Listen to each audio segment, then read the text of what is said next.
Olá, seja muito bem-vindo. Eu estou de volta para trazer para você os destaques do Brasil e do mundo. No 13º dia de confrontos entre Israel e Hamas, as forças de defesa israelense anunciaram ter matado o chefe da ala militar de um grupo palestino em Rafah, na faixa de Gaza. Além da morte do líder do grupo radical, o exército israelense informou a morte de 10 integrantes do Hamas e da fundadora do braço feminino do grupo islâmico em Gaza. Nesta manhã, as famílias de 203 israelenses que estão sendo mantidos reféns pelo grupo radical islâmico foram notificadas. Militares disseram que o grau de confiança da informação é alto, mas eles não podem dar certeza total sobre o número de reféns detidos em Gaza. No mesmo comunicado, os militares ainda notificaram as famílias de 306 soldados mortos desde o início da guerra. Um porta-voz do Hamas havia informado na semana passada que o número de reféns capturados era algo entre 200 e 250. Na Cisjordânia, as tensões aumentaram em meio ao conflito.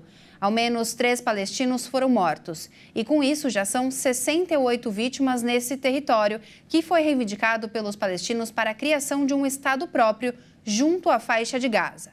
Alguns funcionários da Organização das Nações Unidas ficaram feridos durante bombardeios em Khan Yunis, região localizada no sul de Gaza. Desde o início dos conflitos, em 7 de outubro, mais de 5.187 pessoas morreram entre civis e palestinos. De acordo com o Unicef, até o momento, mais de 700 crianças foram mortas em Gaza e pelo menos 2.000 ficaram feridas.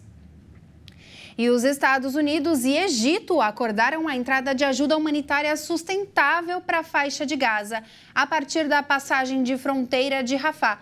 O posto é por onde o Itamaraty pretende retirar os cidadãos brasileiros que desejam deixar o enclave palestino. Em nota, Cairo confirmou um acordo entre o presidente egípcio Abdel Fattah al-Sisi e o colega americano Joe Biden para fornecer ajuda através do terminal de Rafah. As autoridades não informaram datas para a entrada das centenas de caminhões carregados com suprimentos que aguardam do outro lado do território palestino bombardeado por Israel, onde vivem 2,4 milhões de pessoas. Pouco antes, Biden havia anunciado que o Egito tinha autorizado a entrada de até 20 caminhões de ajuda humanitária pela passagem, depois que Israel permitiu a chegada de comida, água e remédios no enclave. O democrata indicou que era improvável que o carregamento cruzasse a fronteira até sexta-feira, já que a estrada que margeia a passagem humanitária precisa de reparos. Mais cedo, o presidente egípcio afirmou que seu país não fechou a passagem de Rafah, pontuando que a ajuda humanitária não podia entrar no enclave palestino através da passagem de fronteira devido aos bombardeios israelenses. A fronteira terrestre com a faixa de Gaza é o ponto por onde o governo brasileiro pretende retirar seus cidadãos presos no território sitiado. Segundo o Itamaraty, os cerca de 30 brasileiros que querem ser resgatados estão divididos em 2 grupos, um na cidade de Rafah, a cerca de 1 quilômetro da fronteira, e outro em Khan Yunis, a cerca de 10 quilômetros. Apesar das negociações, ainda não há uma data prevista para a saída de Gaza. E agora, falando um pouco de Brasil, o governo brasileiro autorizou a entrada de 294 militares dos Estados Unidos para um exercício combinado com o Exército. A edição desse exercício deste ano está marcada para acontecer até o dia 20 de novembro e é a primeira vez em território amazônico.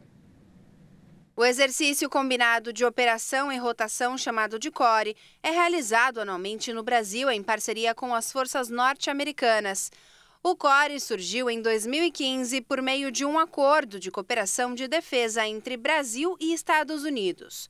No ano passado, os militares brasileiros participaram do exercício conjunto nos Estados Unidos. Neste ano, o CORE 23 será realizado no Pará e no Amapá. Segundo o Comando Militar do Norte, esta será a primeira vez que o exercício combinado com o Exército norte-americano acontece em território amazônico. Além do decreto autorizar a entrada de quase 300 militares norte-americanos no país, também permite que as forças dos Estados Unidos ingressem ao país com armamentos e outros equipamentos. O Exército informou que o exercício tem como objetivo aumentar a capacidade operacional da tropa, manter os laços históricos entre os países e incrementar a integração e a cooperação entre os 2 exércitos.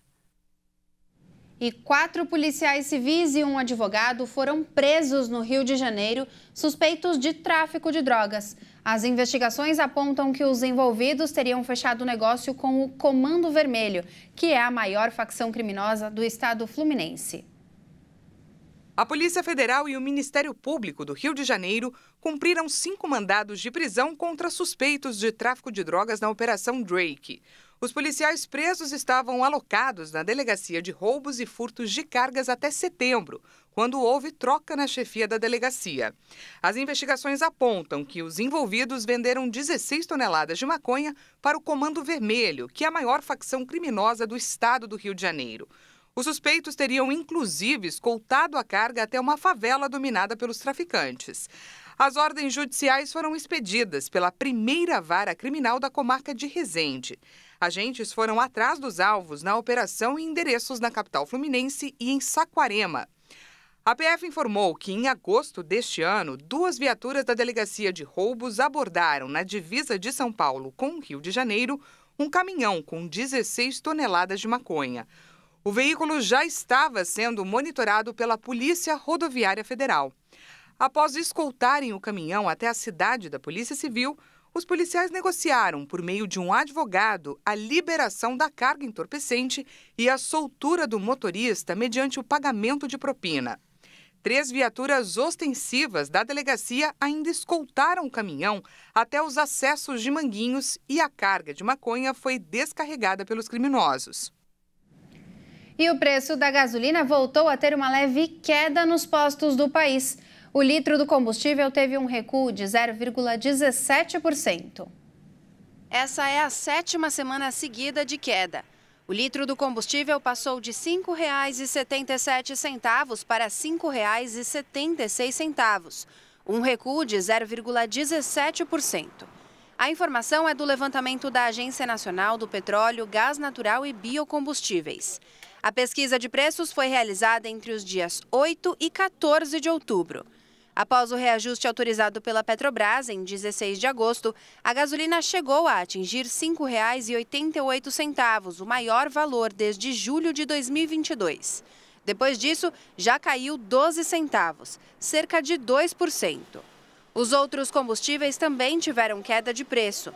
O valor médio do etanol hidratado recuou 0,27%, indo de R$ 3,62 para R$ 3,61 por litro. O diesel caiu 0,32%, após ter mantido estabilidade em 2 semanas e 8 altas consecutivas nos postos brasileiros.